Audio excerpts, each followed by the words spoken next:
Right, so what we got for this episode is the pink one and yaks. So right off the gate, the 2 shits I could potentially give about it just flew out the window, hitting an ambulance, crashing it into an orphanage. That's the quickest summary yet, I think.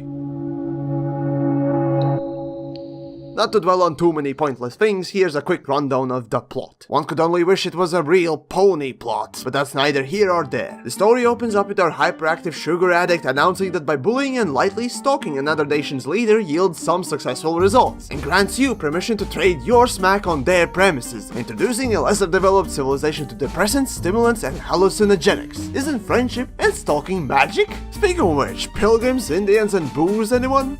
Anyone?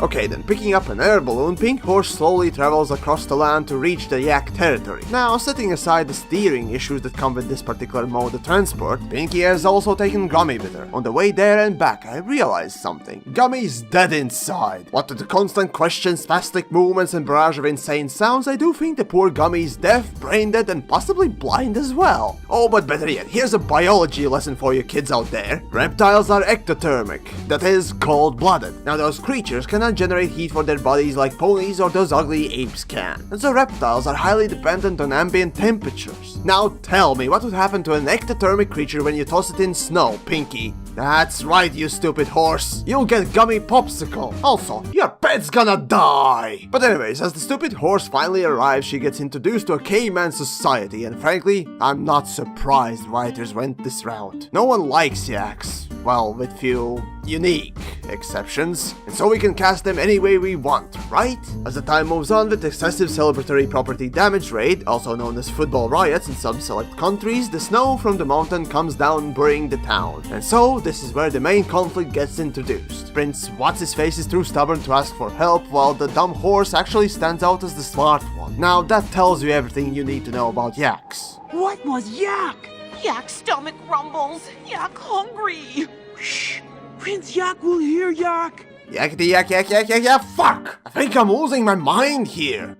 Anyways, as all attempts fail, Pinkie gets back to Ponyville to call for help to go behind, and I repeat once more, another nation's back to sort out their mess. Wow, I don't want to get political, but hasn't this happened before, like in last 15 years, at least once in a grand scale? And how did that end up? But of course, this story wasn't about international politics, but personal mindset. So ponies come and fix everything. Though at the end I was expecting Prince Caveman to realize his mistake and change his way. All he does is simply say thank you for the job done, and that's it. If I'm honest, writers could have done this story a lot better by just simply focusing on less characters, which would also allow for proper lesson learned at the end. But nope! Now, because we have the whole bunch of yaks to observe, indulging in what could only be described as toolless lobotomization, I have no hopes left for the species. It's a miracle they are not extinct yet. As for the episode, because it involved a hyperactive crackhead and seriously silly, or silly serious, yaks, the humor was lost on me, and the message was quite poorly presented at the end, making me question if the Prince Asked for a Face ever learned anything. No, it's not a good episode, but it's not a horrible one either. It's just below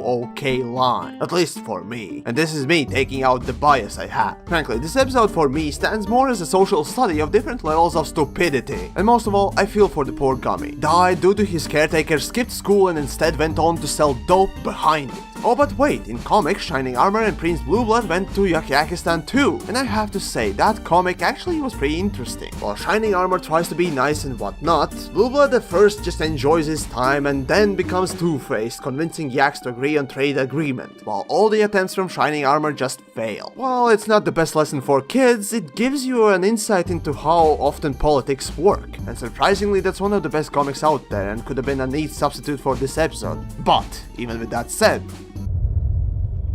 burn in hell! And you too!